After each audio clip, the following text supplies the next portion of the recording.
Railway over bridge మన బ్రిడ్జ్ను inspection చేయడం జరిగింది. దీంట్లో నాతో పాటు R&B ఇంజనీర్లు ఎస్సీ గారు, ఈ గారు అందరు ఉన్నారు. సో వాళ్ళందరూ కూడా బ్రీఫ్ చేశారు. ఇక్కడ వర్క్ బాగానే ఫాస్ట్గానే నడుస్తూ ఉంది. ఇప్పుడు 2025 వరకు 5వ నెల మే నెల వరకు కంప్లీట్ చేయాల్సిన కార్యక్రమం ఇది. సో ఎక్స్పెక్టెడ్ లెవెల్లోనే నడుస్తూ ఉంది.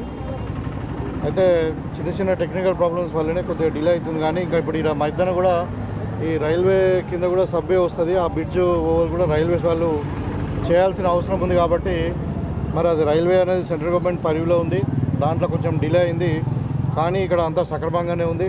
అయితే ఇక్కడ ఒకటి అప్రోచ్ రోడ్ మాత్రము R&B డిపార్ట్మెంట్ వాళ్ళని రిక్వెస్ట్ చేయడం జరిగింది. మొత్తం బాగా చేయండి ఇది ఈ బ్రిడ్జ్ అయ్యేంత వరకు కూడా అని చెప్పి. ఇంకా ఎందుకంటే 9 months 1 year ఉంది బ్రిడ్జ్ కావడానికి. ఆ 1 year కూడా ఈ అప్రోచ్ రోడ్డు బాగా చేయాలని చెప్పి వాళ్ళను చెప్పడం జరిగింది. సో ఇది మొత్తం ప్రాజెక్టు కూడా 93 కోట్లది. సో దీంట్లో స్టేట్ గవర్నమెంట్ 63 కోట్లు, మళ్ళీ కేంద్ర ప్రభుత్వం ఏదైతే రైల్వే వాళ్ళు ఏదైతే 30 కోట్లు ఇవ్వాలి.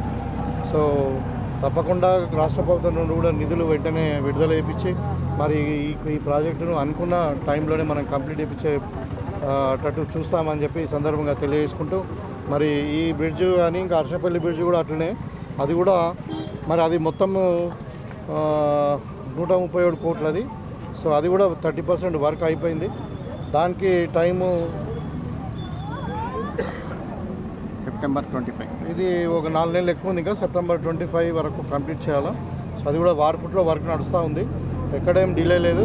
కాకపోతే ఈ అప్రోచ్ రోడ్స్ కొంచెం బాగుంటే ప్రజలకు ఇబ్బంది కాకుండా ఉంటుందని చెప్పి మరొకసారి వీళ్ళకు విజ్ఞప్తి చేస్తూ, తప్పకుండా ఈ బ్రిడ్జ్కి కూడా మరి ఏదైనా రీఎంబర్స్మెంట్స్ ఉంటే కూడా ఆ పేపర్ వర్క్ కూడా కంప్లీట్ తొందరగానే చేస్తామని చెప్పి నేను పర్టికులర్గా R&B మినిస్టర్ గారితో పర్సనల్గా కలిసి మాట్లాడి ఈ ప్రాబ్లమ్ సాల్వ్ చేస్తామని చెప్పి